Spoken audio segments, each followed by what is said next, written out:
Pada 19 September 2023, Visipol UGM meluncurkan buku Megasif yang ditulis oleh 29 akademisi lintas fakultas yang ada di Universitas Gadjah Mada. Buku 19 bab ini merupakan salah satu produk knowledge dari Megasif Visipol UGM untuk menjawab sejauh mana ilmu sosial dan ilmu politik memaknai, merespons, dan beradaptasi dengan dua tema besar yaitu transformasi digital dan perubahan iklim. Harapannya, buku ini juga dapat berkontribusi terhadap komitmen UGM terkait pembangunan berkelanjutan atau SDGs, terutama pada aspek climate action. Kami persembahkan podcast buku Megasif Visipol UGM. Selamat datang di podcast buku Megasif Visipol UGM. Hari ini, saya, Mahesti Hasana, sudah bersama dengan Mas Reza F. Prisandi, atau biasa disapa dengan Mas Reza.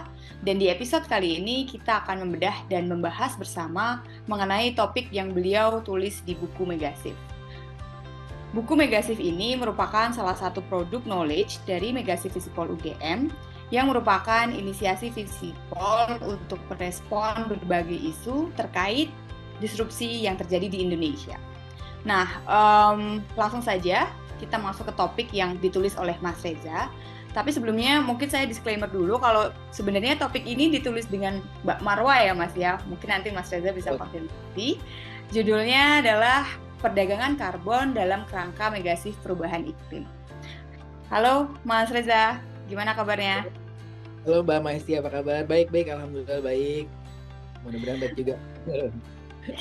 Iya nih Mas, baik gitu. Nah, mungkin kita langsung aja ngobrolnya ya Mas ya. Kalau Mas Reza dan Mbak Marwa kan nulis di salah satu chapternya ya di buku itu. Gitu. Nah, mungkin untuk awalan, boleh dong diceritain kenapa sih pada awalnya memilih topik ini untuk ditulis gitu. Sebenarnya apa sih urgensinya yang mendorong Mas Reza dan Mbak Marwa untuk menulis topik ini? Siap, terima kasih Mbak Mahesti pertanyaannya. Ya betul sekali bahwa kami berdua menulis satu chapter bertajuk Perdagangan Karbon dalam Kerangka Megasif Perubahan Iklim. Jadi kalau kita lihat memang kita semua tahu ya bahwa krisis perubahan iklim itu yang kita hadapi sekarang itu udah di depan mata ya, udah udah nyata lah gitu, banjir di mana-mana segala macam, bencana alam juga sudah banyak gitu. Nah, sementara di sisi lain juga kita paham betul bahwa sistem ekonomi kita, terutama di Indonesia, masih menggantungkan energi kita pada fossil based energy atau fossil based ekonomi seperti itu. Jadi kita melihat bahwa sementara di dunia global dan juga kita juga paham betul bahwa proses dekarbonisasi ekonomi juga penting. Jadi nanti ke depan proses ekonomi di kita itu tidak hanya mengandalkan fossil based energy, tetapi juga kita lebih mengarah ke energi atau lebih mengarah ke ekonomi hijau. Nah, masalahnya ini tuh kan bukan hal yang gampang gitu. Perlu ada pergeseran atau transisi yang smooth. Nah, sehingga kita ngelihat bahwa perdagangan karbon ini merupakan salah satu mekanisme yang bisa menjadi win-win solution lah. Di sisi lain, kita juga bertransisi menuju ke ekonomi hijau, tapi tanpa juga intinya dengan juga kita bisa memberikan insentif bagi perusahaan-perusahaan yang bisa mereduksi produksi emisinya menjadi lebih hijau melalui mekanisme perdagangan karbon. Nah, itu yang kita ingin tuliskan di sana gitu. Dan di dalam buku ini pun juga, di dalam chapter ini pun juga kita menjelaskan bagaimana sih mekanisme carbon trading ini, karena kan perdagangan karbon ini memang menjadi hal yang masih cukup baru ya di Indonesia ya. Jadi kita juga di chapter itu menjelaskan basicnya tuh seperti apa mekanismenya. Mungkin itu kali untuk sebagai awal ya Mbak Mahesti ya, kenapa kita memilih topik ini gitu. Ya, menarik sih Mas tadi dijelasin karena sebenarnya yang terjadi di Indonesia ini tidak lepas dari konteks global itu. Jadi mau tidak mau kita mesti ngomongin soal karbon sekarang gitu ya. Apalagi di Indonesia juga udah pemerintah kalau nggak salah udah mulai bikin aturannya ya Mas ya. Iya. Jadi memang ini sangat urgent gitu ya. Nah, ini kalau kita ngomongin karbon gitu ya Mas, termasuk saya dari Visipol, itu sebenarnya agak susah membayangkan ya, karena kan dia sebenarnya abstrak tuh. Sedangkan kita di Visipol biasa ngerjainnya masalah sosial pemerintah gitu. Nah, balik lagi ke topik itu, sebenarnya implikasi dari topik yang ditulis untuk perkembangan pendidikan itu apa sih Mas? Khususnya kami yang ada di Fakultas Ilmu Sosial dan Politik gitu.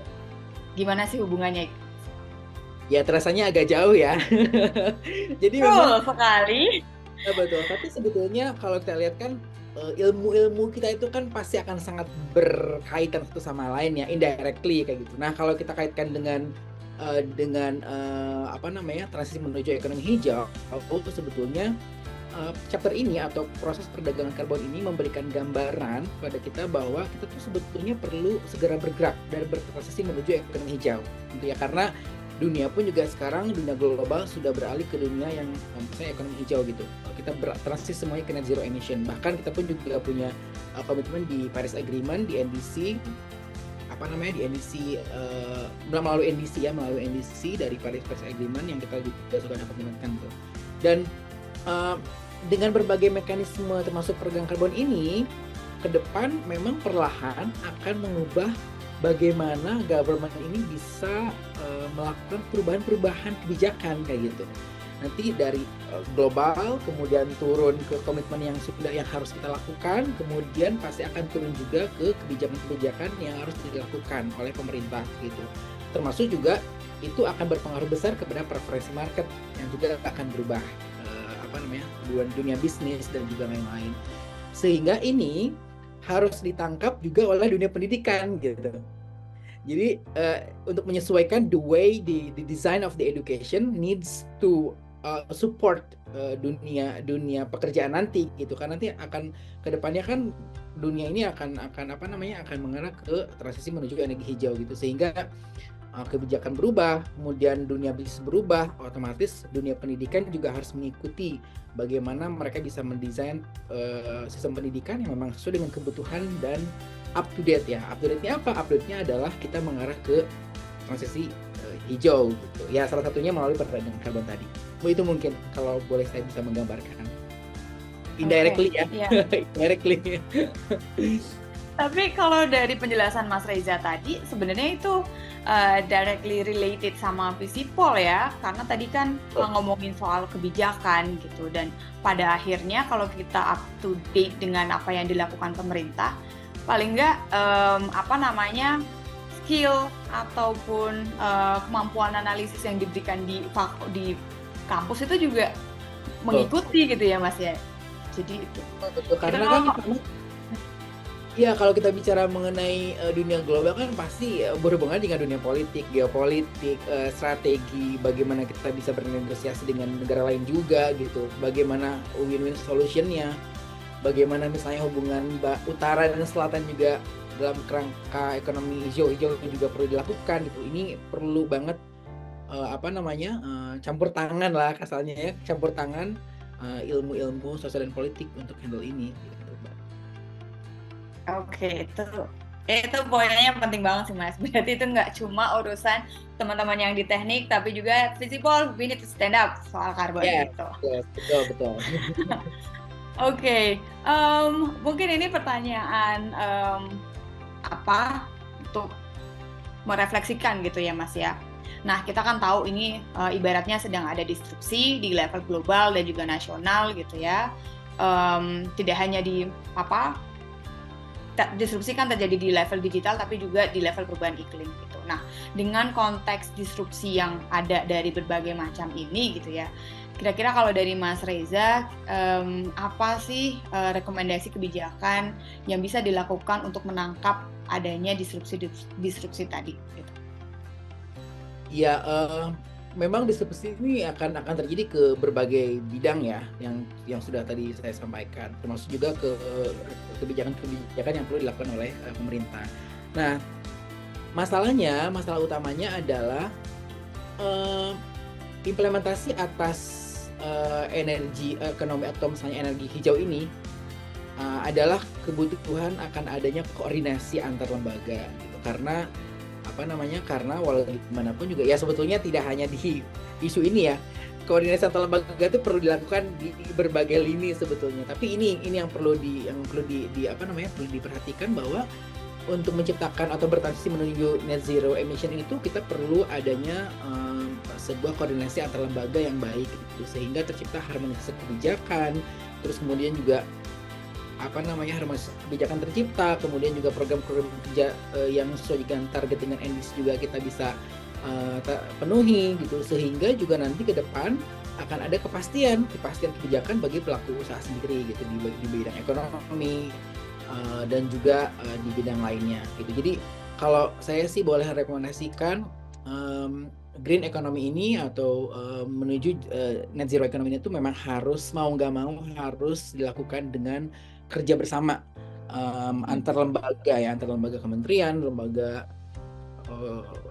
non kementerian juga, termasuk juga kampus yang nanti akan menciptakan atau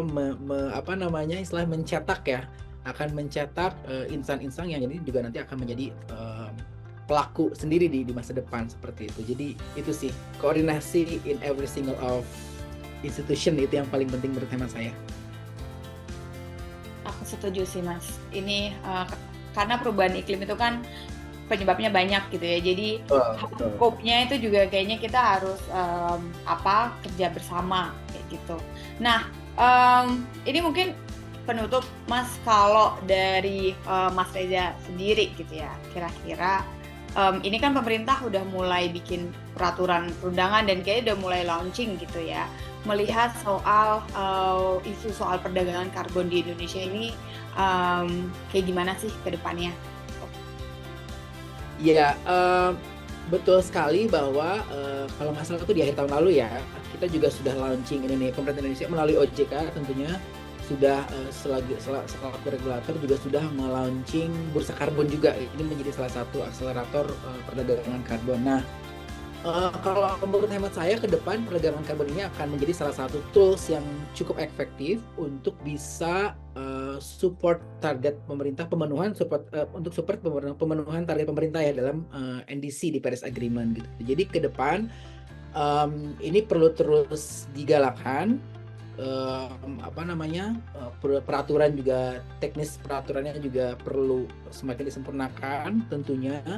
Dan juga yang paling utama adalah kita perlu juga memberikan kesadaran atau pemahaman kepada pelaku usaha untuk juga berkontribusi gitu. Karena peraturannya udah bagus, kebijakan udah bagus, tanpa ada implementasi dari dunia usaha juga nonsense juga gitu. Sehingga kita juga perlu memberikan pemahaman bahwa isu ini menjadi isu yang sangat penting, tidak hanya bagi pemerintah tetapi juga bagi kelangsungan usaha mereka juga di masa depan seperti itu. Jadi itu mungkin yang bisa saya sampaikan, bahwa ke depan ya kita harus bareng-bareng lah antara pemerintah dan juga dunia usaha, dunia pendidikan segala macam, itu minta untuk bersama-sama. Dan dari segi aspek bisnis sebetulnya kalau kita lihat perdagangan karbon ini juga merupakan salah satu mekanisme yang bisa juga menguntungkan bagi perusahaan bila mereka inline, atau bila mereka juga bisa memanfaatkan mekanisme ini dengan baik, tentunya dalam menangkap reducing emission. Seperti itu mungkin. Oke, berarti optimis ya Mas, tapi dengan catatan semua pihak dia terlibat aktif, terutama bisnis gitu ya. Oke, mungkin itu dulu Mas untuk podcast kita kali ini. Terima kasih sekali lagi Mas Reza sudah meluangkan waktu dari UK ya Mas ya. Makasih banget. Mungkin kita akan ketemu lagi di diskusi yang lain. Semoga kita bisa ketemu secara langsung ya Mas ya, biar ngobrolnya lebih enak. Tidak ada different di antara kita gitu ya. Thank you so much, Mbak Mesti. Oke, sama-sama. Makasih Mas Reza.